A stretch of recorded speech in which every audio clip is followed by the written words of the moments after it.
দাফনের জন্য যখন লাশ নিয়ে যাওয়া হয় আজিমপুর নেকার যেখানেই নেন, ফেরেশতাকে আল্লাহ বলে কুমু সুফুফান ইলা কবরিহি ওয়াস্তাকবিলুহু।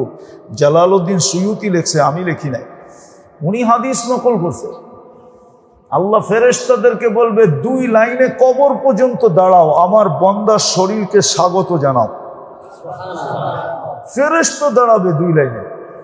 রূহ যখন নিয়ে যাবে জমিন থেকে আরশের নিচ পর্যন্ত 2 লাইনে ফেরেশতা দাঁড়াবে, রূহকে ইস্তেকবাল করবে। যেই আকাশে উঠবে, যখনই রূহ আকাশ অতিক্রম করে আরেক আকাশে ঢুকবে, ফেরেশতারা স্লোগান দিয়ে উঠবে, মারহাবাম বিক, সুস্বাগত, সুসংবাদ তোমার জন্য। আরশের নিচে যাবে রূহ, আর যে সেজদায় পড়বে, আল্লাহ ইঙ্গিত করে বলবে, জাররাবতু ওয়াজাদতু কামা আরাদতু, আমি তোমাকে পরীক্ষা করছিলাম দুনিয়াতে, যেমন চাইছি তেমনই পাইছি। যাফি ইল্লিগিন, আমার বান্দার রূহকে রাখো কোথায়? আমার সান্নিধ্যে রাখো। হাত্তা ইয়াজুরাল জান্নাতা গুদুওয়া ওয়া আশিয়া, যেন সকাল বিকাল জান্নাত দেখা দেখা চোখকে শীতল করতে পারে। আপনাদের বিজ্ঞান প্রমাণ করে দিছে, সিজ্জিন এই জমিনের 12 কিলোমিটার নিচে, আপনাদের বিজ্ঞান প্রমাণ করছে, রাশিয়ার বিজ্ঞান, যখন রাশিয়া জমিনকে ড্রিল করতে চেয়েছিল, ড্রিল, রাশিয়ার নিচে হলো আমেরিকা, যে জমিনকে ছিদ্র করা যায় কিনা, ড্রিল করা যায় কিনা, তাইলে যেই দেশটা নিচে, ওই ড্রিলের ভিতর দিয়ে, ছিদ্রর ভিতর দিয়ে আমরা অতি তাড়াতাড়ি দুনিয়া অতিক্রম করে ফেলতে পারবো, রাস্তা অতিক্রম করতে পারবো। 12 কিলোমিটার যাওয়ার পরে আর যেতে পারে নাই, ড্রিল দিলেই গলা যায়। 6000 গুণ বেশি তাপমাত্রা, দুনিয়ার চেয়ে 6000 গুণ বেশি তাপমাত্রা ওইখানে, ড্রিল গেলে গলা যায়। দেখেন রাশিয়ার কিতাবে লেখা আছে, রাশিয়ার ওই বিজ্ঞানীর নাম ভুলে গেছি আমি, ও লেখছে। তারপরে ওইখানের আওয়াজ নিয়ে আসছে রেকর্ড করা, ডিভাইস পাঠাইছে যে ওইখানে কিসের আওয়াজ, তো দেয়া দেখতেছে শুধু চিৎকারের আওয়াজ পাওয়া যায়। তো ভালো মতে তাকায় দেখছে মহিলাদের চিৎকারের আওয়াজ বেশি। আল্লাহ রসুল বলছে মহিলারা জাহান্নামে বেশি যাবে। দেখেন আপনাদের বিজ্ঞান প্রমাণ করছে, পরে ও ডিভাইস দিয়ে চিৎকারের আওয়াজ নিয়ে আসছে। সিজ্জিনে শুধু চিৎকার আর চিৎকার, ইল্লিনে খুশি আর খুশি, সকালে একবার জান্নাত দেখে, বিকালে একবার জান্নাত দেখে। ইয়ারাল জান্নাতা কুদুওয়া ওয়া আশিয়া, সকালে একবার দেখবে, বিকালে একবার দেখবে। যদি ডেলি নিজেকে জাহান্নাম থেকে মুক্ত করতে চান তো একবারে সহজ, শুধু একবার পড়তে হবে 4 বার। কয়বার? আল্লাহুম্মা ইন্নী উশহিদুকা উশহিদু হামালাতা আরশিকা ওয়া মালাইকাতিকা ওয়া জামিউ খালকিকা ওয়া আন্নাকা আনতাল্লাহু লা ইলাহা ইল্লা আনতা ওয়াহদাকা লা শারীকা লাক ওয়া আশহাদু আন্না মুহাম্মাদান আবদুকা ওয়া রাসূলুক। এতটুক যে 4 বার পড়লো জাহান্নাম থেকে মুক্ত মুক্ত মুক্ত। আমি লিখি না, ইমাম বুখারী রহমতুল্লাহ আলাইহি লিখছেন। আমাকে না মানবেন, বুখারী তো মানবেন। আবার রাগ হয়ে যান কিনা আপনারা, বলবো একটা কথা। এই জন্যই তো আমার মসজিদে দেখি অধিকাংশ মানুষ বুখারী মাইনা টুপি ছাড়া নামাজ পড়ে। কি ছাড়া? কি শুনে নেন আমার কাছ থেকে, রাগ হয় না। আপনার আমার নবী জীবনে কোনোদিন বাজারেও টুপি ছাড়া যায় না, মসজিদ তো দূরের কথা। আল্লাহর রসুলের জীবনে নাই যে একবার।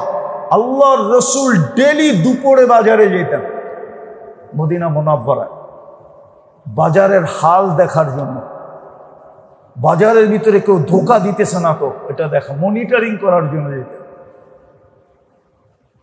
বুখারী শরীফে আছে জীবনে কোনোদিন টুপি ছাড়া বাজারে যায় না।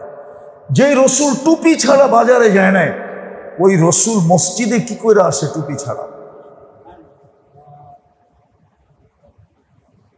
বলেন, দেখা কেউ আমাকে, আমি তো বুখারী পড়াই, দেখা কেউ আমাকে। টুপি ছাড়া একদিন যে রসুল বাজারে যায় না, টুপি ছাড়া আর এই রসুল বাথরুমে যায় না, ওই রসুল মসজিদে আল্লাহর ঘরে টুপি ছাড়া আসে কি করে? আমি আপনার বিরোধিতা করতেছি না, নামাজ হবে না এটা বলতেছি না, কিন্তু একটা আদবও তো আছে। তো বুখারী শরীফে লেখা আছে যে 4 বার পড়বে এই দোয়া, জাহান্নাম থেকে মুক্ত মুক্ত মুক্ত মুক্ত মুক্ত, ওই দিনের জন্য মুক্ত, ওই দিন মারা গেলে মুক্ত। কি কঠিন? কি বলেন কঠিন? কি আপনি তো ডেলি নাকে তেল দিয়ে ঘুমাইতে পারেন, যে 24 ঘন্টা আমার মৌত আসুক তাতে কি আসে যায়? মাগরিবের পরে যদি আপনি মাগরিবের নামাজ পড়া যদি আপনি 7 বার পড়লেন আজিরনি মিনান নার, আজিরনি মিনান নার, সুবে সাদেকের আগে মরা যান না, শাহাদাতের মৌত আপনার দুয়ারে আসবে, জাহান্নাম থেকে মুক্ত। কঠিন? আরো কয়েকটা আছে, একসাথে যদি সবগুলা পড়েন তো আপনি নাকে তেল দিয়ে এসি সাইরা নির্ভীক হয়ে ঘুমায় যেতে পারেন, মৌতকে বলতে বলতে আসিস আমি রেডি, আমি আমি শাহাদতের মৌত নিয়ে আসতে হবে আমার কাছে, নাহলে আসার কোনো সুযোগই নাই মালাকুল মৌত তোমার। কঠিন তো না, সহজ। সাইয়্যিদুল ইস্তিগফার যে ফজরের পরে পড়লো, মাগরিবের পরে যে পড়লো, বারিক লি ফিল মৌতি ওয়া ফিমা বাদাল মৌত যে 25 বার পড়লো, যে ডেলি 25 জনকে সালাম দিল, যে সূরায়ে হাসরের 3 আয়াত পড়লো, 70,000 ফেরেশতার দোয়া আর শাহাদতের মৌত। শিখেন না, নিজের যোগ্যতাকে নিজের আত্মার পিছনে লাগান, যার দ্বারা নিজে দামি হব ইনশাআল্লাহ, আর না হলে জীবনটা কেটে যাবে। এই সুযোগগুলা যেটি আল্লাহ আমাদেরকে দিছিলেন এই ছোট জীবনটায়, সব সুযোগগুলা কালকে একের পর এক আপনার সামনে আমার সামনে প্রজেক্টরে নিয়ে আসা হবে, যে এই সুযোগটা ছিল, এটা ধরলেই তো হইতো, এইটা ছিল, এটা ধরলেই তো হইতো, এটা ছিল, এটা ধরলেই তো হইতো, এরকম এক একটা গণাবে, তারপরে বলবে তুমি তো একটাও ধরো নাই। কাফা বিনফসিকা লিয়াউম আলাইকা হাসিবা, এইবার তোমার সিদ্ধান্ত তুমিই নাও, কোথায় তোমাকে পাঠাবো। বলো তোমার সিদ্ধান্ত, তুমি বলো তোমাকে কোথায় পাঠাবো, জান্নাতে না জাহান্নামে। যত যোগ্যতা আল্লাহ মানুষকে দিলেন, বর্তমান দুনিয়াটার দিকে যদি তাকাই তো মানুষের যোগ্যতা দেখা মানুষই আশ্চর্যান্বিত, ঠিক না? কি বলেন? হাতের মোবাইলটা দেখলেই আশ্চর্য মনে হয় যে তার নাই সান নাই, ঠিক না? ডায়াল করতে দেরি, কোথায় যে বাইজা উঠতে দেরি করে না। এরকম মানুষের হাজারো, খুব মনোযোগ, হ্যাঁ আল্লাহর হুকুম হলো খুব মনোযোগ দিয়ে শুনো, ফাসতামিউ ওয়া আনসিতু, চুপচাপও এবং মনোযোগ। মানুষকে এত যোগ্যতা আল্লাহ কেন দিল? অথচ যদি মানুষের জন্ম বৃত্তান্ত দেখি তো মানুষ বড় বিদ্যুটে দুর্গন্ধময় পানির থেকে তৈরি, মিম্মা ইম্মাহিন। আর সমগ্র সৃষ্টির বৃত্তান্ত যদি দেখি, আসল যেই জিনিস থেকে সমগ্র সৃষ্টি তৈরি, তো কোরআন বলে মিনাল মা ইকুল্লু শাইইন হাই, পানির থেকে সমস্ত সৃষ্টি তৈরি। শুধু জিন আর ফেরেশতা ব্যতীত, ফেরেশতা নূরের থেকে তৈরি আর জিন আগুনের থেকে তৈরি। তাহলে বোঝা গেল মানুষ সবচেয়ে নিচের লেভেলের জিনিস থেকে তৈরি। নূরের তো একটা লেভেল আছে, নূর, ঠিক না? আবার আগুনেরও একটা স্তর আছে, আগুন সব জ্বালায় ফেলে। বাকি সব সৃষ্টি পানির থেকে তৈরি, কিন্তু মানুষ হলো বিদঘটে দুর্গন্ধময় পানির থেকে তৈরি। এটাকে এত যোগ্যতা দিলেন কেন? চিন্তা করার মতো ক্ষমতা আমাদের ভিতরে দিছেন বিদায় চিন্তাটা উঠানো হলো। যদি ক্ষমতা না দিতেন তাহলে এটা বলা হতো না। মানুষকে আল্লাহ চিন্তা ক্ষমতা দিছেন। এই চিন্তা ক্ষমতা কোনো সৃষ্টিকে দেন নাই। আবার মানুষের চিন্তা ক্ষমতার আল্লাহ দামও দিছেন, খুব দাম। মানুষের চিন্তা ক্ষমতা যদি সঠিক হয় তো খুব দাম। শুনে থাকবেন আপনারা বারবার, লা তাফাক্কুরু সাআ খায়রুম মিন ইবাদাতি সিত্তিনা ও সাবঈনা সানা।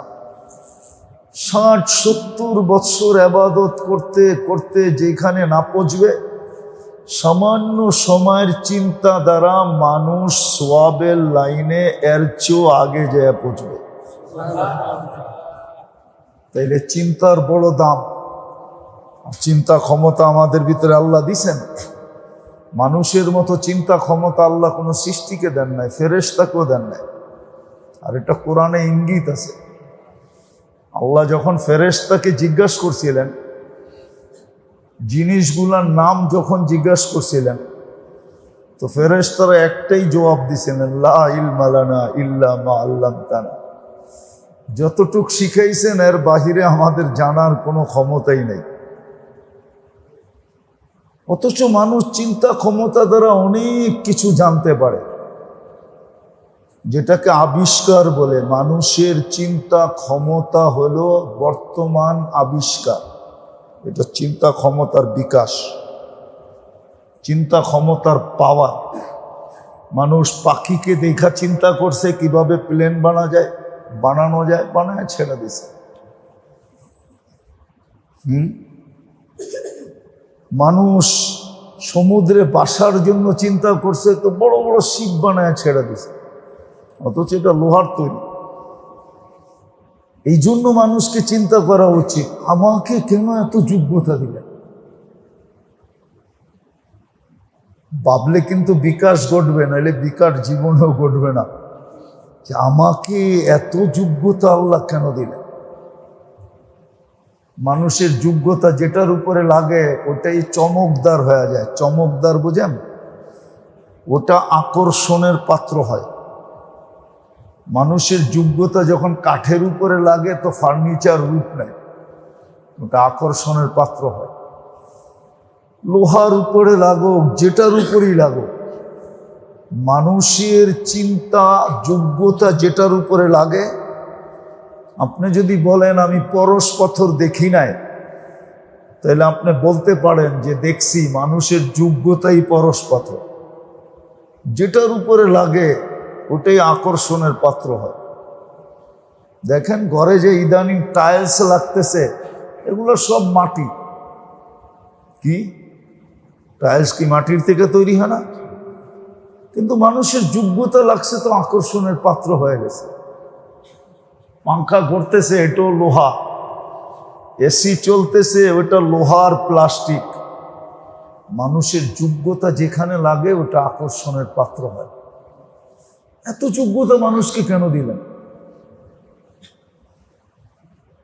কসম খোদার, আমাদের বুঝতে ভুল হয়েছে, কিন্তু নবীদের বুঝাইতে ভুল হয় নাই। মুহাম্মদুর রাসূলুল্লাহ সাল্লাল্লাহু আলাইহি ওয়াসাল্লাম আয়েশা এইটাই বুঝিয়েছিলেন, মানুষ তুমি বড় যোগ্যতা সম্পূর্ণ। মানুষের ভিতরে বিশেষ করে মুসলমানের যোগ্যতার বড় ভ্যালু। একটা দেখাই তাইলে হয়তো বুঝে আসবে।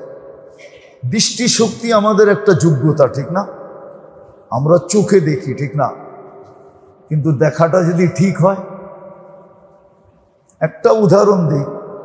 আপনি বাইতুল্লায় গেলেন না, মক্কায় গেলেন না, অ্যাবিলিটি নাই, কোত্থেকে যাবেন? হজ উমরাও করলেন না, কিন্তু মনে আশা রয়ে গেল যে আমি হজ উমরা করতে পারলাম না। কিন্তু আপনি হজ উমরার সওয়াব কামাইতে পারেন, না পারেন না? কি দিয়া? মা বাবাকে যদি সদয় দৃষ্টিতে দেখলেন তো এক কবুল হজের সোয়া। তাহলে মনে করেন আপনার দৃষ্টির ভ্যালু কত। এটা তো একটা যোগ্যতা, সঠিক জায়গায় কাজে লাগাইলে এটার দাম কতটুকু হয়, এটার দাম কতটুকু হয়। একটা দেখাইলাম, এরকম আরো দেখানো যায়, আরো দেখানো যায় যে মানুষের যোগ্যতার ভ্যালু কত। আজকে আমাদের যোগ্যতা সঠিক জায়গায় লাগতেছে না, যেইখানে লাগানো দরকার ছিল ওইখানে লাগে না, যেইখানে লাগানোর দরকার ছিল না ওইখানে লাগতেছে।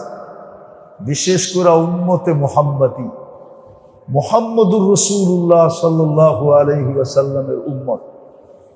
আপনি আর আমি সিলেক্টেড। মুসলমানের ঘরে আসার ব্যাপারও আমরা আল্লাহর পক্ষ থেকে নির্বাচিত, পছন্দনীয়। আল্লাহ আমাদেরকে পছন্দ করে মুসলমানের ঘরে পাঠিয়েছে। আর উম্মতে মুহাম্মদী বানাইতে যা বাছাইও করছেন, আবার আল্লাহ নির্বাচিতও করছেন। বাছাই আগে, নির্বাচন পরে বাছাই। বাছাই করে উম্মতে মুহাম্মদী বানাইছে। আজকে আমাদের যোগ্যতা সঠিক জায়গায় লাগতেছে না, যেইখানে লাগানোর দরকার ছিল। বিশেষ করে উম্মতে মুহাম্মদ সাল্লাল্লাহু আলাইহি ওয়াসাল্লাম। এই জন্য আল্লাহর রাসূল এসে সাহাবায়ে কেরামের যোগ্যতাকে সঠিক জায়গায় লাগানোর জন্য জায়গাগুলো আগে চিহ্নিত করছেন, তারপরে সবার যোগ্যতা সঠিক জায়গায় লাগাইছে। সঠিক জায়গায় লাগাইলেই মেরে দোস্ত, আজকে বস্তু দামি, আজকে দুনিয়া আমাদের চোখে দামি, বস্তু দামি। আজকে মানুষ আমি দামি না, আমার সামনে, আমার চোখের সামনে দুনিয়া দামি, দুনিয়ার বস্তু দামি, দামি দামি না। কারণ এটাই, ওই যে বললাম না, যোগ্যতা কোথায় লাগাইতে হবে, কোথায় লাগাইতেছে।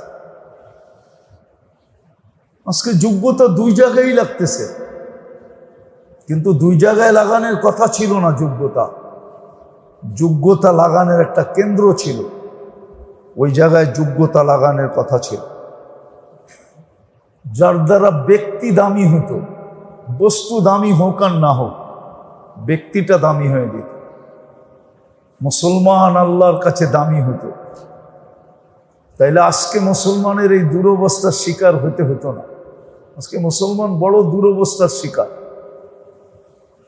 আগেও কোনোদিন এখানে বলা হয়েছে কিনা জানি না, কিন্তু এখন বলতেছি, শোনেন, মুসলমান বড় দুরবস্থার শিকার। আগে একজনে চাইলে ফেরেশতা নিয়ে আসতে পারত সাহায্যের জন্য, আর এটার প্রমাণ কিতাবে আছে। একজন আল্লাহর কাছে চাইতে দেরি, চতুর্থ আকাশ থেকে ফেরেশতা আসতে দেরি হয়। শুধু 3 আওয়াজে চলে আসছে। কয়টা আওয়াজ দিছে? প্রথম একটা আওয়াজ দিছে, ইয়া মুগিস আগিসনি। তো ফেরেশতা চতুর্থ আকাশ থেকে নির্বাচিত হয়েছে। দ্বিতীয়বার যখন আওয়াজ দিছে ইয়া মুগিস আগিসনি, তো 4 আকাশ অতিক্রম করে ফেলছে। তৃতীয় আওয়াজ যখন দিছে ইয়া মুগিস আগিসনি, হে মুগিস আমাকে সাহায্য করেন, তো তৃতীয় আকাশে, তৃতীয় আওয়াজে জমিনে পারাইখা তার দুশ্মনকে জাহান্নামে পৌঁছায় দিছে। তারপরে অপেক্ষা করছে এই লোকটা মাথা কবে উঠাবে।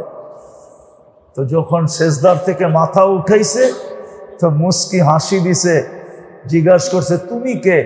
বলছে আশ্চর্যের বিষয়, তুমি ডাইকা আনলা আর তুমি আমাকে জিজ্ঞাসা করো আমি কে? তুমি তো আমাকে ডাইকা আনলা, আবার তুমি প্রশ্ন করো আমি কে? তো বলছে তোমার দুশ্মন জাহান্নামে চলে গেছে। বলছে এটা আমার বিশেষত্ব?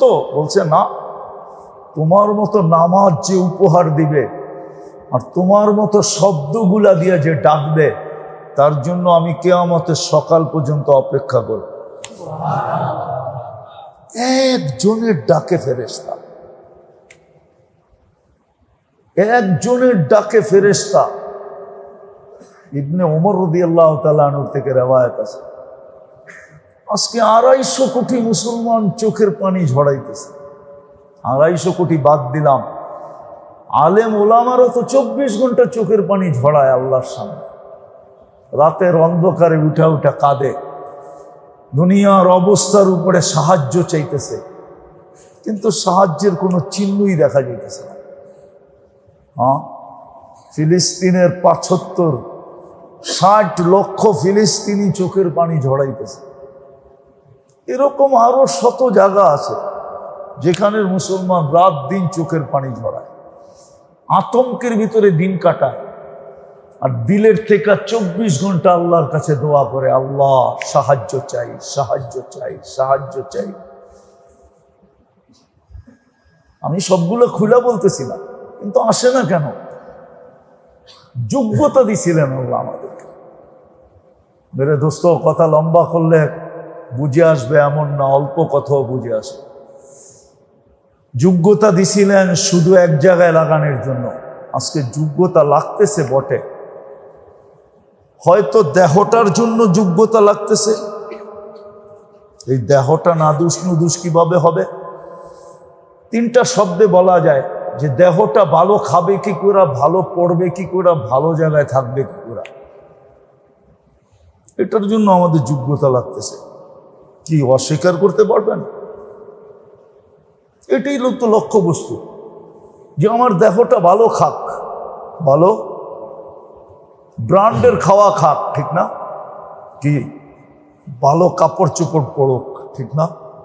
কি আর ভালো উন্নত থেকে উন্নত সোসাইটি বা ফ্ল্যাটে থাকুক, বাড়িতে থাকুক।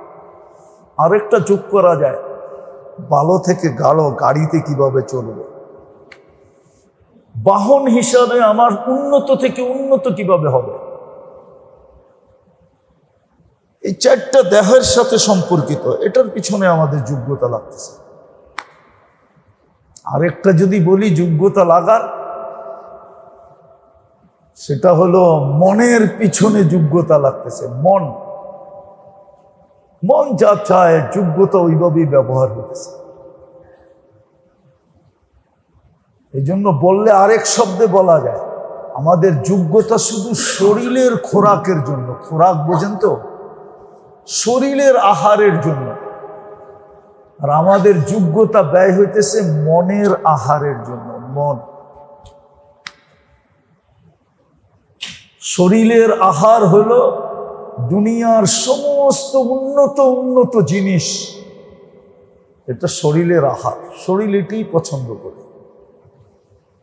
আর মনের আহার হলো গুনাহ, যা আল্লাহ রসুল নিষেধ করছে ওইটা করা, নিষিদ্ধকৃত জিনিস করা, এটা হলো মনের আহার। মন এটাতে খুশ, মন এটাতে কি, মন এটাতে খুশি, মন এটাতে খুশি, মন এটাতে ফুর্তিতে আছে, মন এটার দ্বারা এনজয় করে, মন এটার দ্বারা খুশি হয়। যেটাকে উর্দুতে বলে মন এটার দ্বারা লজ্জত পায়, মজা পায়, স্বাদ পায়। গুনার দ্বারা মন স্বাদ পায়। আজকে আমাদের যোগ্যতা এই দুটার পিছিয়ে লাগতেছে, দেহ আর মন। কিন্তু যোগ্যতা আল্লাহ এই জন্য উম্মতে মুহাম্মদীকে দিছিলেন না। আমাদেরকে যে যোগ্যতা দিছেন এটার জন্য না, বাকি দুনিয়াকে যোগ্যতা দিছেন দুনিয়া সাজানোর জন্য। এটা আমি বিশ্বাস করি, আর এটাই বাস্তব। কোরআন হাদিস এটাই বলবে। মুসলমান ব্যতীত যাদেরকে আল্লাহ যোগ্যতা দিছে ওদেরকে দুনিয়া সাজানোর জন্যই দিছে। যেমন একটা কথা বললে বলা যায়, অন্ধ ব্যক্তির হাতে লাঠি, এটা শোভা পায়, কেননা ও লাঠি দিয়েই চলে। ও লাঠি ব্যতীত চলতে পারে না, চলতে গেলে ও বিপদের সম্মুখীন হবে। বিদায় ওর হাতে লাঠি, এটাই শোভনীয়। বাকি দুনিয়ার জন্য দুনিয়া দিছে, এটা অশোভনীয় কোনো জিনিস না, এটাই সঠিক। আর কোরআন এদিকে ইঙ্গিত দিছে, তামাত্তাউ কালিলান ফাইন্নাকুম মুজরিমুন। তোমাদেরকে এইখানেই দেওয়া হলো হাদিসও এটাই বলছে, জান্নাতুল কাফের আর দুনিয়া জান্নাতুল কাফের। সব দুনিয়াকে আল্লাহ দুনিয়ায় দিছে। ওদের যোগ্যতা দুনিয়ার পিছনেই লাগবে, আর কোথাও লাগবে না। ওরা দুনিয়ার পিছে লাগাবে, এটাই বাস্তব। কিন্তু হ্যাঁ, এটা একটা সত্য, মুসলমান যখন যোগ্যতাকে সঠিক জায়গায় লাগাবে তো দুনিয়ার বস্তু দ্বারা মুসলমান সবচেয়ে বেশি উপকৃত হবে। প্রমাণ দিব, আপনারা গুগলে সার্চ দিয়া দেখেন, দুনিয়ার সবচেয়ে দামি গাড়ি মুসলমান ব্যবহার করে। বিশ্বাস হয় না আপনাদের? না, মনে হয় না। হয় না? না, আসে হয়। আরে বিশ্বাস হয়? হ্যাঁ, 24 ক্যারেট সোনায় মোড়ানো গাড়ি কে ব্যবহার করে? কে? দুবার প্রিন্স ব্যবহার করে। সে মুসলমান, সে তো নিজেকে কাফের বলে না, সে বলে আমি মুসলমান। তবে জিজ্ঞেস করবেন, সে বলবে আমি মুসলমান, আসলে সে মুসলমান। এটাও আল্লাহর নিয়ম। হ্যাঁ, দুনিয়ার সবচেয়ে দামি গাড়ি মুসলমান ব্যবহার করে, দুনিয়ার দামি প্রসাধনী মুসলমান ব্যবহার করে।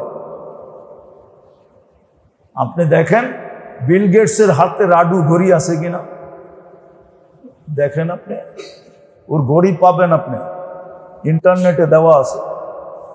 এমনকি ওর প্যান্ট শার্টের দাম পর্যন্ত ইন্টারনেটে দেওয়া আছে। আমি মসজিদে বসে বলতেছি, কেউ যদি 300 টাকার উপর, $300 উপরে ওর শার্ট দেখাইতে পারে, আপনি যা গালি দিবেন আমি মাথা পেতা নিব।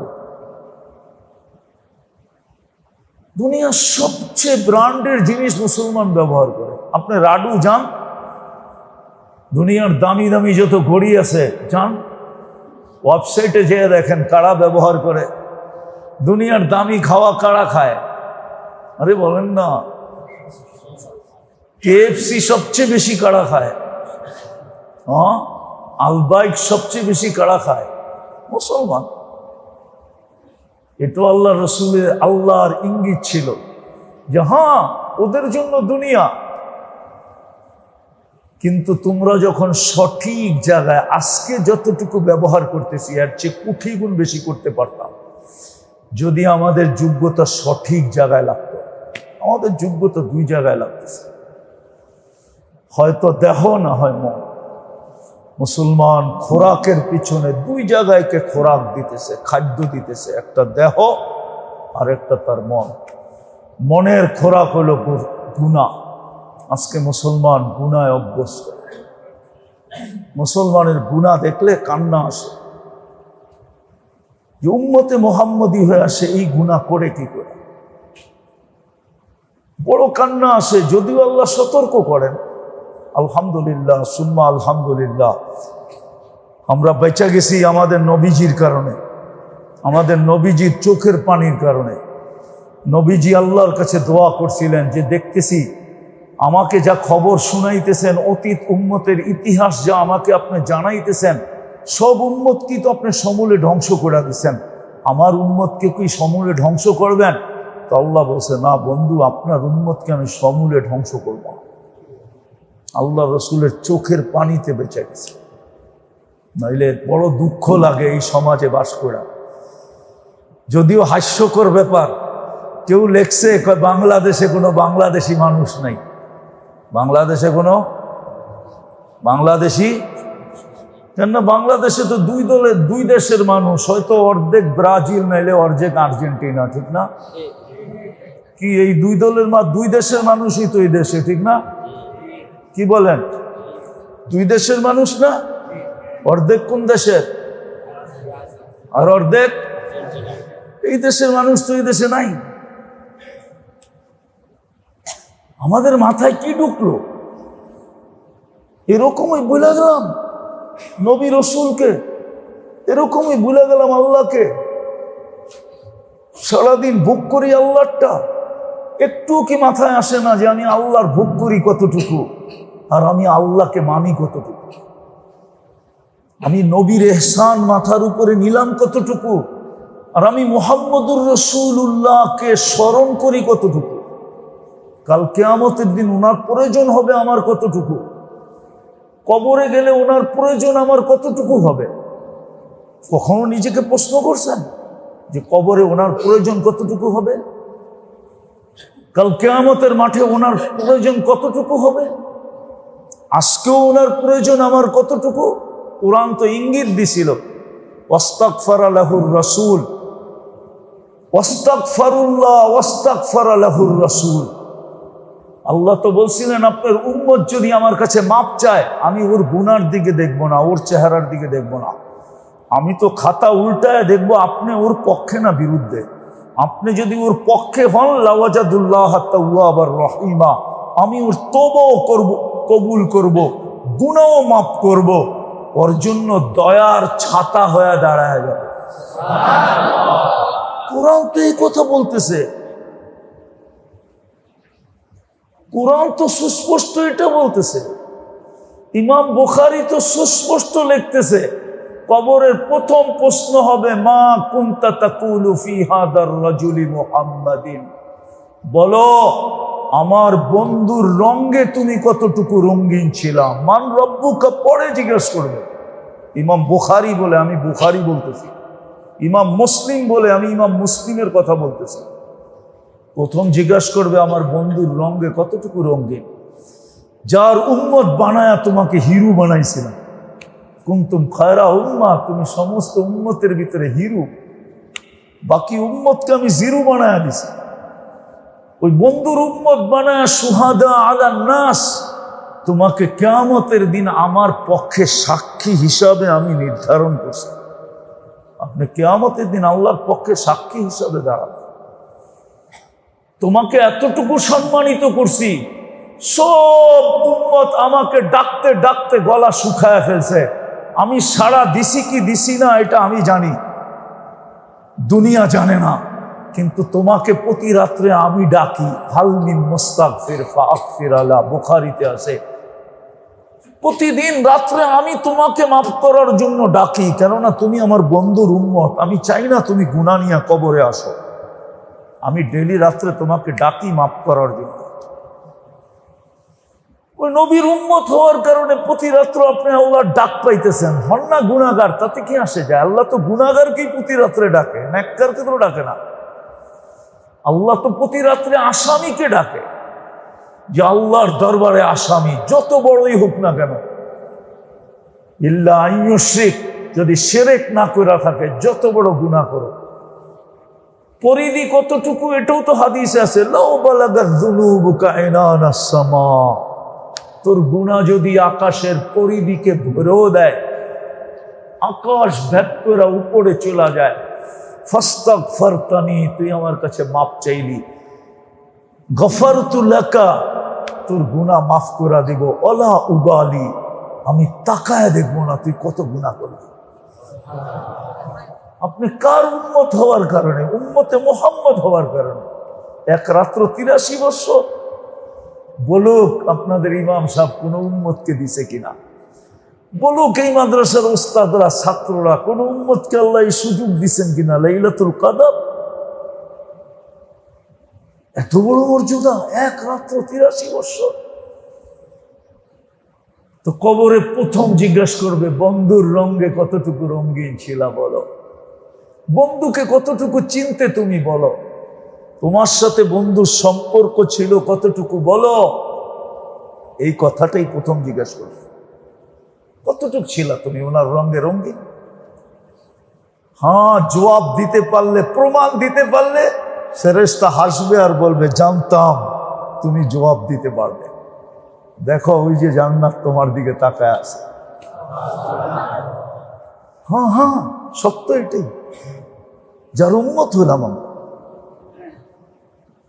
কিয়ামতের মাঠে যিনি আমাদের জন্য কাঁদবেন। বাকি কান্নাগুলো শুনাইলাম না আপনাদেরকে, বাকি কান্নাগুলো শুনাইলাম না। আপনি আত্তাহিয়াত পড়েন বটে, কিন্তু আল্লাহ তো এই কথা বলে নাই। আল্লাহ তো বন্ধুকে সালাম দিছে শুধু। বন্ধু প্রথম আল্লাহর প্রশংসা করছে, আত্তাহিয়াতু লিল্লাহি ওয়াসসালাওয়াতু ওয়াত-তাইয়্যিবাতু, তারপরে আল্লাহ সালাম দিছে, আসসালামু আলাইকা আইয়ুহান নবিয়্যু ওয়া রাহমাতুল্লাহি ওয়া বারাকাতুহু। কিন্তু বন্ধু তো আপনাকে আমাকে আরশে যেও বলে নাই। আরশ আপনি আর আমি চিনি না, আরশ কি জিনিস, আরশের অ্যানালাইসিস আমাদের নাই, জানি না, ধারণা নিতে পারবেন কিনা। মুসা আলাইহিস সালাম আল্লাহকে দেখতে চেয়েছিলেন, আল্লাহ তাজাল্লি দিছিলেন তুর পাহাড়ে। কোন পাহাড়ে? তুর পাহাড়ে। যখন তাজাল্লি দিছেন, খররা মুসা সাইকা, মুসা আলাইহিস সালাম বহু দূরে যায় পড়ছে, 40 দিন বেহুশের মতো ছিলেন। অথচ আল্লাহর রসুল আল্লাহর পাশে আরশের উপরে কাবা কাউসাইনি আও আদনা সুম্মা দানা ফাতাদাল্লা ফাআওহা ইলা আবদিহি মা আওহা। ওইখানে চলে গেছেন, ভুলা যাওয়ার কথা ছিল কিন্তু বলেন নাই, ওই নূরের জগতে যে হারায়া যাওয়ার কথা ছিল। কিন্তু আল্লাহ সালাম দিতে দেরি, আল্লাহর রসুল বলতে দেরি করে নাই, উম্মত আমাকে তো সালাম দিলেন, উম্মতকে কিছু দিবেন না? আল্লাহ বলে এইখানে উম্মত, এই টেবিলে উম্মত না উঠলে কোথায় উঠবে? আজকে যদি উম্মতকে স্মরণ না করি তো কবে করব? এরকম কাছে হব তো হব কবে? এই সুযোগ আবার জীবনে আসবে তো আসবে কবে? বিদায় উম্মতকে দিবেন না? তো বলছে উম্মতের জন্য কি নিতে চান? তো আল্লাহর রসুল বইলা উঠছে, ও আলা ইবাদিল্লাহিস সালিহিন, আমাকে যতটুক দিছেন অতটুকুই আমি উম্মতের জন্য চায়া নিলাম। কম নেন নাই, বরং নিজেকে আল্লাহ যতটুকু দিছে ওনাকে অতটুক পরিমাণ আল্লাহর রসুল আমাদের জন্য চায়া আনছে।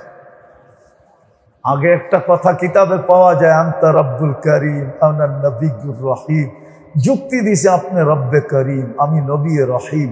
আমি উম্মতের জন্য চাবো না তো কার জন্য চাবো? শুরুতে আপনি, শেষে আমি। উম্মত জাহান্নামে চলে যাবে, আমি মনকে বুঝাবো তো বুঝাবো কি করে? তো আল্লাহ জবাব দিছিল, সাল, কিয়ামতকে আমি 2 ভাগে ভাগ করছি, সাল তো তা সাফি তো সাফা। ওই দিন শুধু একা আপনাকেই চাওয়ার অধিকার দেওয়া হবে, আপনি চাইতে থাকবেন, আমি দিতে থাকবো। জানি না আপনার চাওয়া কোথায় শেষ হবে, আমার দেওয়া কোথায় শেষ হবে। কিন্তু আল্লাহর রসুল এক জায়গায় ইঙ্গিত দিছিলেন, অদ্দোহার ভিতরে ইঙ্গিত আছে।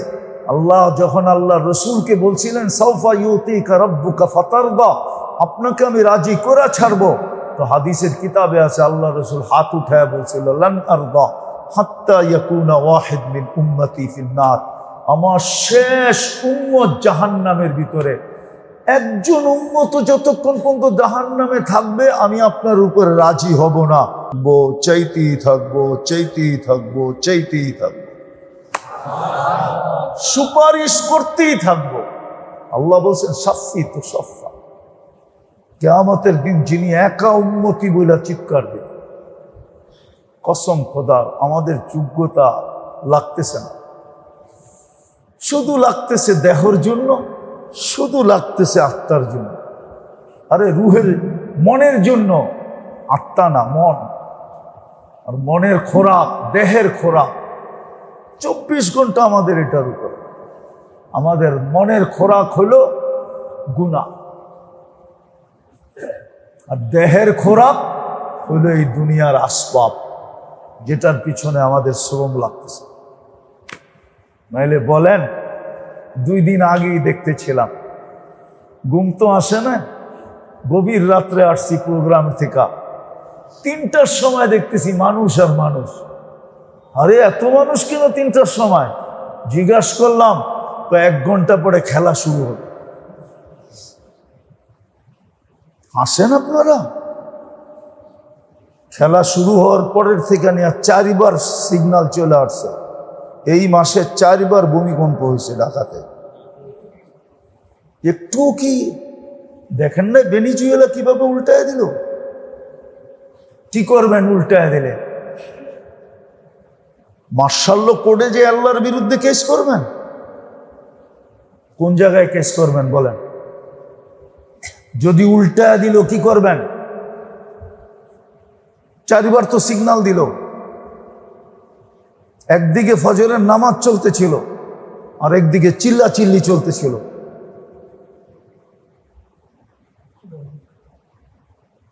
কি সত্য না? এই হলো অবস্থা, যার জন্য আল্লাহ রসুল চোখের পানি 23 বছর জোড়াইছেন। মেরে দোস্ত, এটার নামে আত্মশুদ্ধি।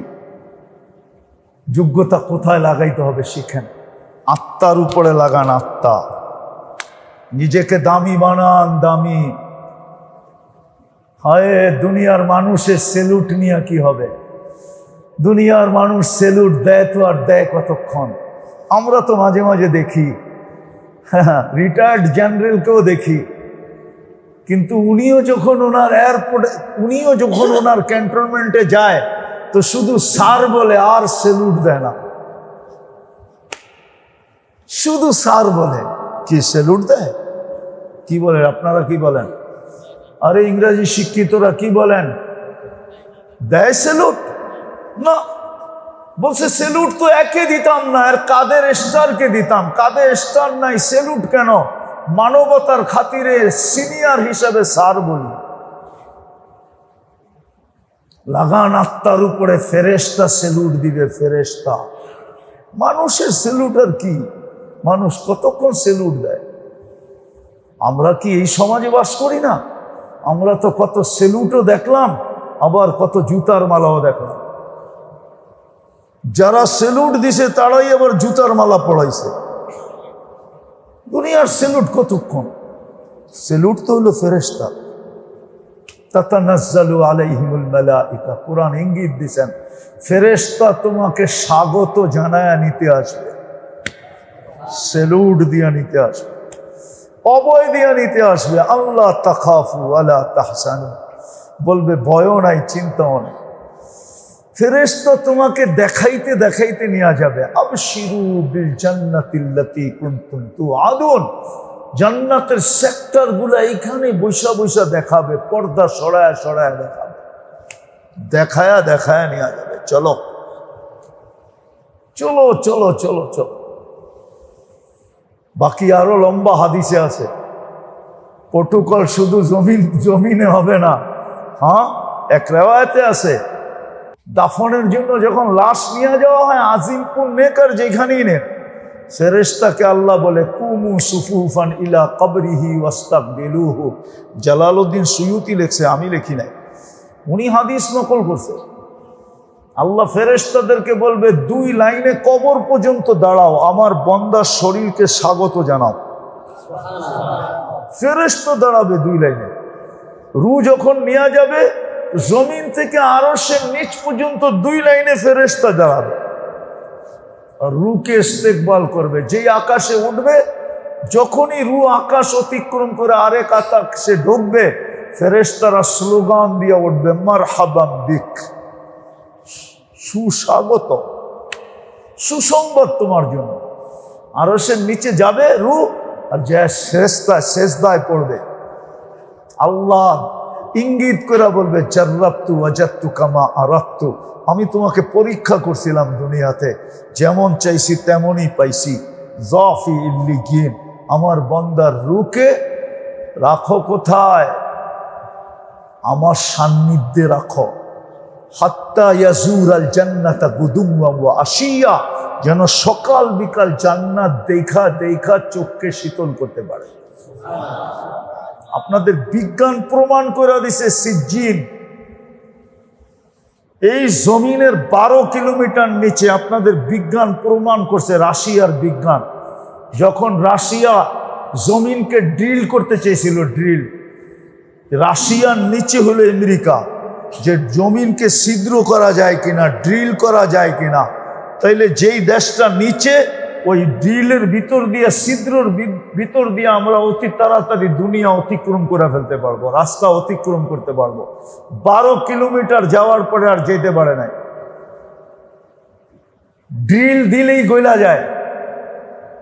6000 গুণ বেশি তাপমাত্রা, দুনিয়ার চেয়ে 6000 গুণ বেশি তাপমাত্রা ওইখানে, ড্রিল গেলে গলা যায়। দেখেন রাশিয়ার কিতাবে লেখা আছে, রাশিয়ার ওই বিজ্ঞানীর নাম ভুলে গেছি আমি, ও লেখছে। তারপরে ওইখানের আওয়াজ নিয়ে আসছে রেকর্ড করা, ডিভাইস পাঠাইছে যে ওইখানে কিসের আওয়াজ, তো দেয়া দেখতেছে শুধু চিৎকারের আওয়াজ পাওয়া যায়। তো ভালো মতে তাকায় দেখছে মহিলাদের চিৎকারের আওয়াজ বেশি। আল্লাহ রসুল বলছে মহিলারা জাহান্নামে বেশি যাবে। দেখেন আপনাদের বিজ্ঞান প্রমাণ করছে, পরে ও ডিভাইস দিয়ে চিৎকারের আওয়াজ নিয়ে আসছে। সিজ্জিনে শুধু চিৎকার আর চিৎকার, ইল্লিনে খুশি আর খুশি। সকালে একবার জান্নাত দেখে, বিকালে একবার জান্নাত দেখে। ইয়ারাল জান্নাতা কুদুমওয়া ওয়া আশিয়া, সকালে একবার দেখবে, বিকালে একবার দেখবে। আসেন, আমি শেষ জায়গায় চলে আসছি। আসেন, নিজেদের যোগ্যতা আত্মার পিছনে লাগাই। এই যোগ্যতাটা এই জন্যই দিছে যেন আত্মার পিছনে লাগাই। আমি যেন নিজেকে দামি বানাই।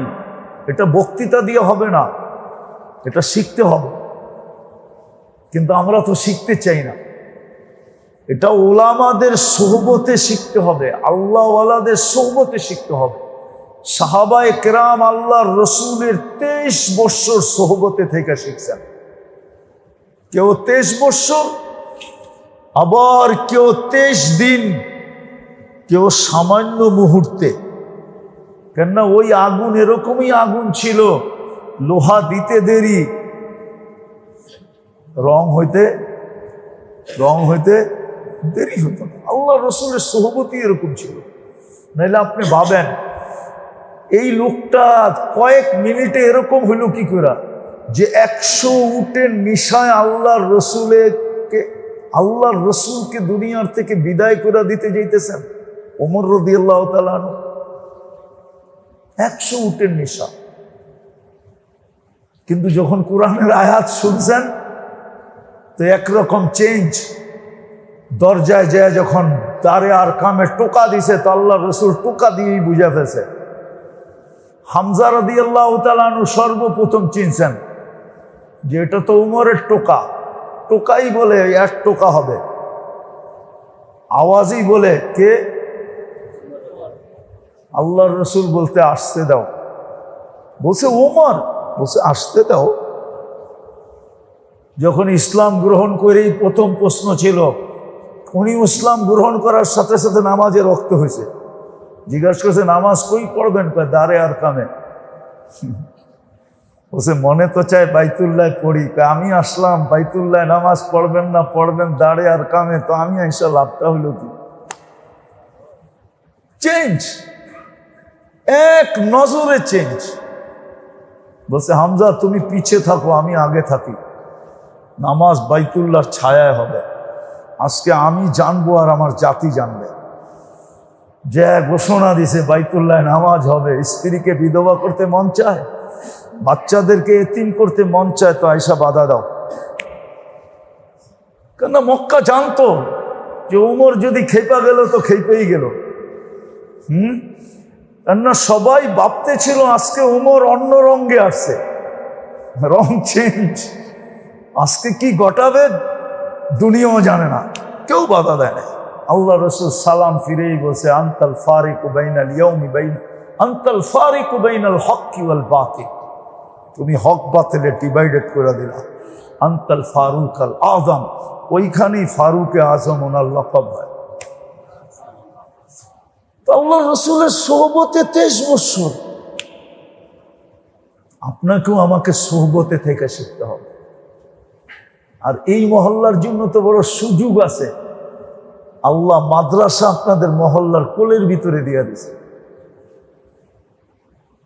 মসজিদের ইমাম হক্কানি পুরাতন জীবনটাই এখানে কাটিয়ে দিছে। হক্কানি আলেম। আপনারা মনে হয় ওনার শ্বশুর বাড়ি চিনেন না? চিনেন? ইমাম সাহেবের শ্বশুর বাড়ি চিনেন? চিনেন না? চিনেন? কেউ চিনেন? চিনেন? বিবাড়িয়ার সবচেয়ে বড় আল্লাহওয়ালা মুফাসসির সাহেব হুজুর। বাংলাদেশের কেউ যদি বলতে পারে আমি আল্লাহকে একাধিকবার দেখছি, ওটা হলো ওই ব্যক্তি যিনাকে বিবাড়িয়ার মুফাসসির সাহেব বলা হতো। সারা জীবন যিনি কোরআনের তফসিরে আর খেদমতে কাটায় দিয়েছে। কবরটাও হাইওয়ের উপরে, এখন হাইওয়ের উপরে হয়ে গেছে, সিলেট চিটাগাং হাইওয়ের উপরে হলো ওনার কবর, মাদ্রাসার পাশে। ওই মুফাসসর সাহেব হুজুরের ছেলের ঘরের নাতনি বিয়ে করছে আপনাদের ইমাম সাহেব। বিবাড়িয়ার 3 জন লোক ছিল, 3 জনের ভিতরে একজন উনি ফখরে বাঙ্গাল রহমতুল্লাহ আলাই বিবাড়িয়ার, আরেকজন ছিলেন মুফাসসির সাহেব রহমতুল্লাহ আলাই, আরেকজন ছিলেন মুফতি নুরুল্লাহ সাহেব রহমতুল্লাহ আলাই। এই 3 জন বড় বড় ব্যক্তিত্ব, কিন্তু সবার চেয়ে উপরে ছিলেন মুফাসসির সাহেব রহমতুল্লাহ আলাই। বাদুঘর মাদ্রাসা বলে, আপনারা চিনেন না ওনার শ্বশুর বাড়িকে, হয়তো ওনার বাড়ি চিনেন, কিন্তু ওনার শ্বশুর বাড়ির নিসবত আপনারা চিনেন না। তো সোহবত দ্বারা মিলবে, এছাড়া মিলবে না। আসেন আত্মাকে সব খোরাক দেই। আজকে আমাদের আত্মায় খোরাক নাই, আমরা শুধু খোরাক দিতেছি মনকে আর দেহকে। আর মনের খোরাক তো হলো গুনাহ, আমরা গুনায় অভ্যস্ত হয়ে গেছি, গুনায় অভ্যস্ত আমরা। আর দেহের খোরাকে অভ্যস্ত। হিম্মাতু আহাদিহিম মিনহু বাতনুহু, এটাই আল্লাহ রাসূল বলেছে। একদিন আসবে আমার উম্মতের সমস্ত যোগ্যতা পেটের জন্য লাগবে, পেটের জন্য, দেহের জন্য লাগবে। আরেক জায়গায় ইঙ্গিত দিছেন, সব তোমরা 24 ঘন্টা শাহওয়াতের পিছে দৌড়াবে, যেটাকে শাহওয়াত বলে। ইয়াত্তাবিউনা শাহওয়াত, কুরআন বলে সায়ালকাউনা গাইয়া ওয়া মান ইয়াত্তাবিউশ শাহওয়াত। শুধু মনের পিছনে, মনের খোরাক দিবে। এই জন্য দেখবেন আমাদের সমাজে বলে কয়েক গান মনের খোরাক, কি বলে না, কি লেখে না, বলে না, নাই প্রচলন আমাদের দেশে এই শব্দটা। গান কিসের খোরাক? মনের খোরাক, আত্মার খোরাক। আত্মার খোরাক তো নেক আমল, আত্মার খোরাক তো শিখতে হবে। আল্লাহর রসুল সহজ করছেন, আল্লাহও সহজ করছেন। এই উম্মতের জন্য সহজ ছিল, কঠিন ছিল না। আল্লাহওয়ালা হওয়া কোনো কঠিন না, নিষ্পাপ কবরে যাওয়া কোনো কঠিন না। যদি আপনি পারেন তো নিষ্পাপ কবরে যেতে পারবেন, কোনো কঠিন না। একবারে সিম্পল, একবারে সহজ, একবারে সহজ, একবারে সহজ, একবারে কি সহজ। যদি ডেলি নিজেকে জাহান্নাম থেকে মুক্ত করতে চান তো একবারে সহজ। শুধু একবার পড়তে হবে 4 বার। কয়বার? কয়বার? আল্লাহুম্মা ইন্নী উশহিদুকা উশহিদু হামালাতা আরশিকা ওয়া মালাইকাতিকা ওয়া জামিউ খালকিকা ওয়া আন্নাকা আনতাল্লাহু লা ইলাহা ইল্লা আনতা ওয়াহদাকা লা শারীকা লাক ওয়া আশহাদু আন্না মুহাম্মাদান আবদুকা ওয়া রাসূলুক। এতটুক যে 4 বার পড়লো জাহান্নাম থেকে মুক্ত, মুক্ত, মুক্ত। আমি লিখি না, ইমাম বুখারী রহমতুল্লাহ আলাইহি লিখছেন। আমাকে না মানবেন, বুখারী তো মানবেন। আবার রাগ হয়ে যান কিনা আপনারা, বলবো একটা কথা। এই জন্যই তো আমার মসজিদে দেখি অধিকাংশ মানুষ বুখারী মাইনা টুপি ছাড়া নামাজ পড়ে। কি ছাড়া? কি শুনে নেন আমার কাছ থেকে, রাগ হয় না। আপনার আমার নবী জীবনে কোনোদিন বাজারেও টুপি ছাড়া যায় না, মসজিদ তো দূরের কথা। আল্লাহর রসুলের জীবনে নাই যে একবার।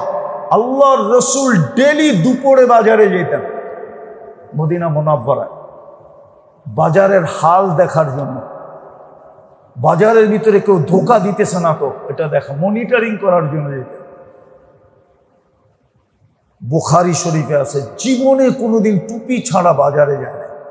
যে রসুল টুপি ছাড়া বাজারে যায় না, ওই রসুল মসজিদে কি করে আসে টুপি ছাড়া? বলেন, দেখা কেউ আমাকে। আমি তো বুখারী পড়াই, দেখা কেউ আমাকে টুপি ছাড়া একদিন যে রসুল বাজারে যায় না, টুপি ছাড়া আর এই রসুল বাথরুমে যায় না, ওই রসুল মসজিদে আল্লাহর ঘরে টুপি ছাড়া আসে কি করে? আমি আপনার বিরোধিতা করতেছি না, নামাজ হবে না এটা বলতেছি না, কিন্তু একটা আদবও তো আছে। তো বুখারী শরীফে লেখা আছে যে 4 বার পড়বে এই দোয়া, জাহান্নাম থেকে মুক্ত মুক্ত মুক্ত মুক্ত মুক্ত, ওই দিনের জন্য মুক্ত, ওই দিন মারা গেলে মুক্ত। কি কঠিন? কি বলেন কঠিন? কি আপনি তো ডেলি নাকে তেল দিয়ে ঘুমাইতে পারেন, যে 24 ঘন্টা আমার মৌত আসুক তাতে কি আসে যায়? মাগরিবের পরে যদি আপনি মাগরিবের নামাজ পড়া যদি আপনি 7 বার পড়লেন আজিরনি মিনান নার, আজিরনি মিনান নার, সুবে সাদেকের আগে মরা যান না, শাহাদাতের মৌত আপনার দুয়ারে আসবে, জাহান্নাম থেকে মুক্ত। কঠিন?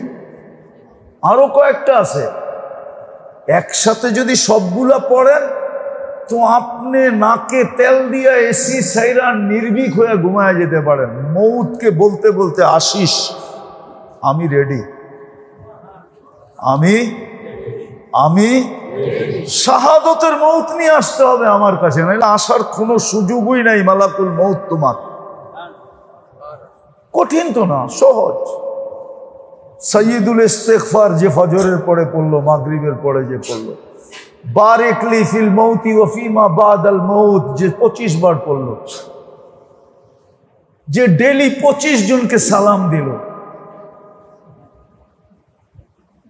যে সূরায়ে হাসরের 3 আয়াত পড়লো, 70,000 ফেরেশতার দোয়া আর শাহাদতের মৌত। শিখেন না, নিজের যোগ্যতাকে নিজের আত্মার পিছনে লাগান, যার দ্বারা নিজে দামি হব ইনশাআল্লাহ, আর না হলে জীবনটা কেটে যাবে। এই সুযোগগুলা যেটি আল্লাহ আমাদেরকে দিছিলেন এই ছোট জীবনটায়, সব সুযোগগুলা কালকে একের পর এক আপনার সামনে আমার সামনে প্রজেক্টরে নিয়ে আসা হবে, যে এই সুযোগটা ছিল, এটা ধরলেই তো হইতো, এইটা ছিল, এটা ধরলেই তো হইতো, এটা ছিল, এটা ধরলেই তো হইতো, এরকম এক একটা গণাবে, তারপরে বলবে তুমি তো একটাও ধরো নাই। কাফা বিনফসিকা লিয়াউম আলাইকা হাসিবা, এইবার তোমার সিদ্ধান্ত তুমিই নাও, কোথায় তোমাকে পাঠাবো।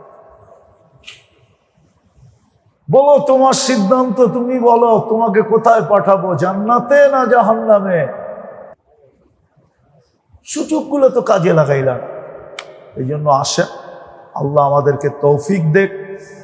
এইখানে ওলামায়ে কেরাম আছেন, আপনাদের ইমাম সাহেব আছেন, এদের কাছ থেকে সোহবতের মাধ্যমে শিখেন, আত্মার খোরাক শিখেন, আত্মার খোরাক শিখেন। পায়ে হাত দিয়া বলি নামাজটাও শিখেন, কিভাবে দাঁড়াইতে হয়, কিভাবে হাত উঠাইতে হয়, নামাজটাও শিখেন।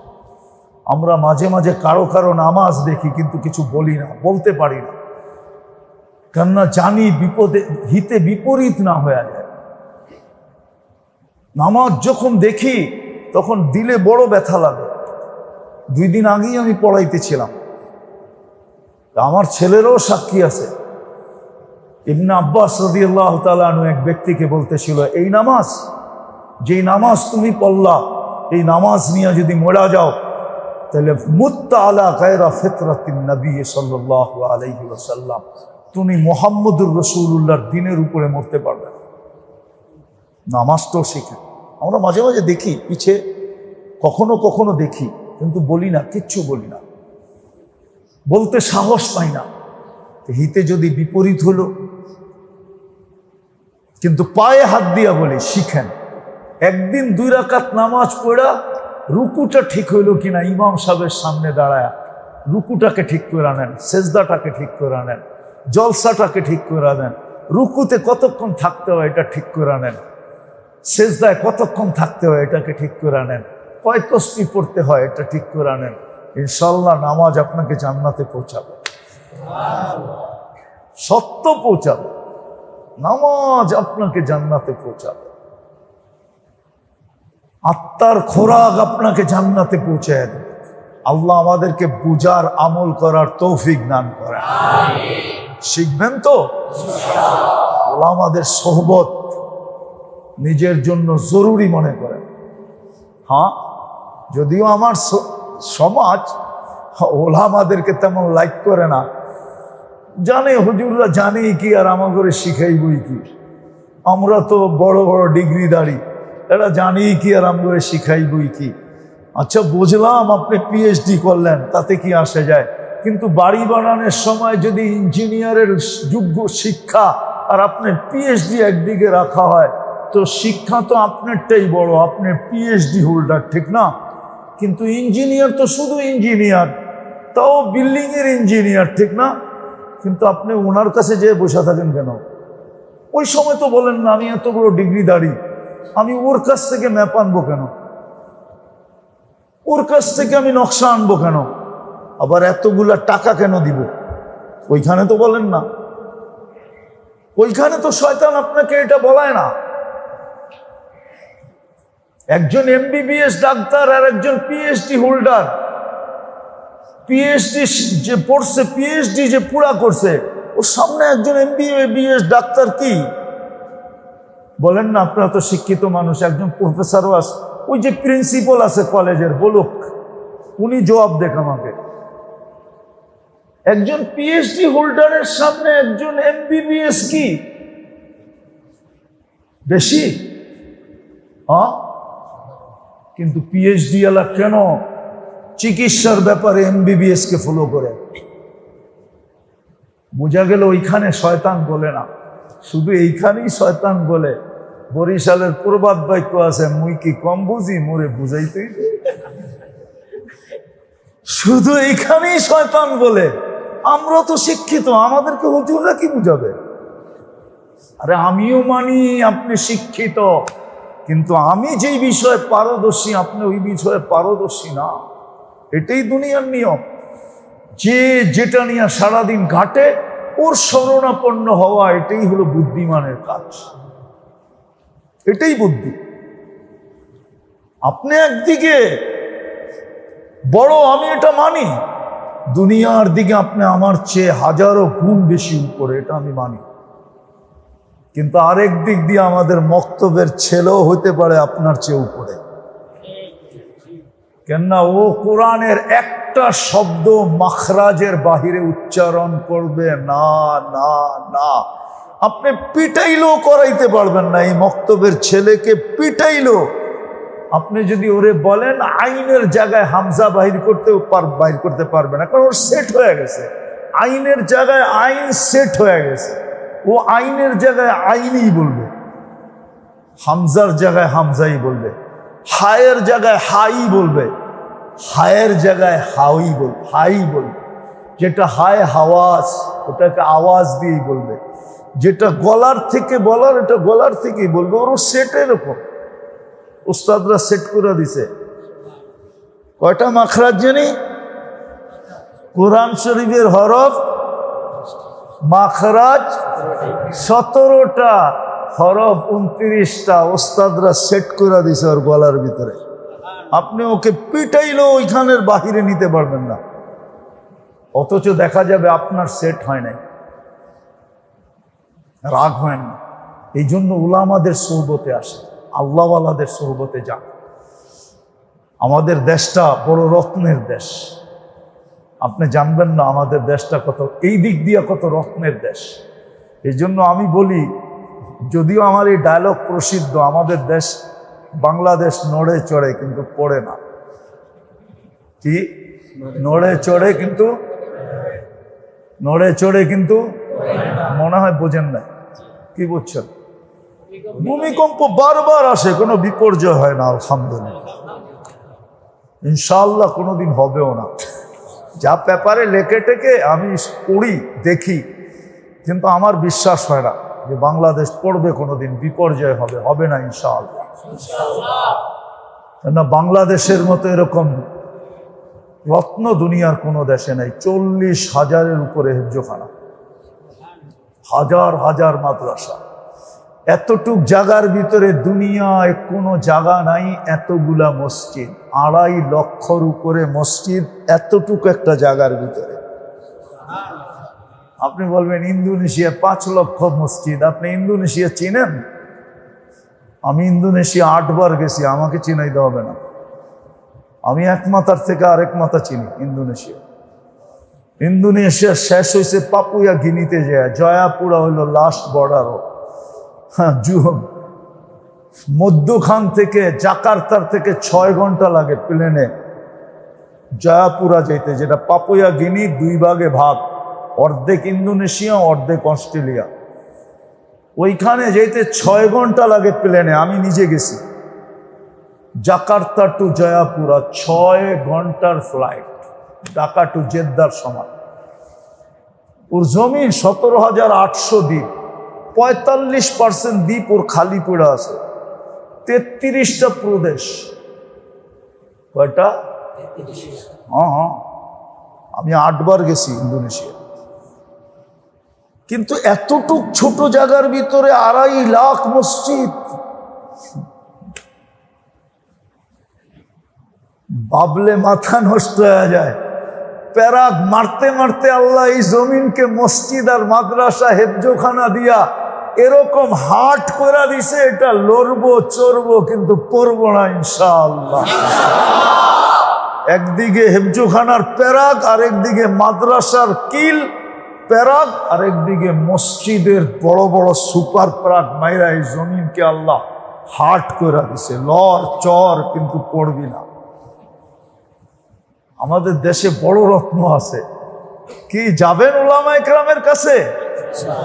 শিখবেন, আত্মার খোরাক শিখবেন, যোগ্যতা আত্মার উপরে লাগা। আল্লাহ আমাদেরকে তৌফিক দান।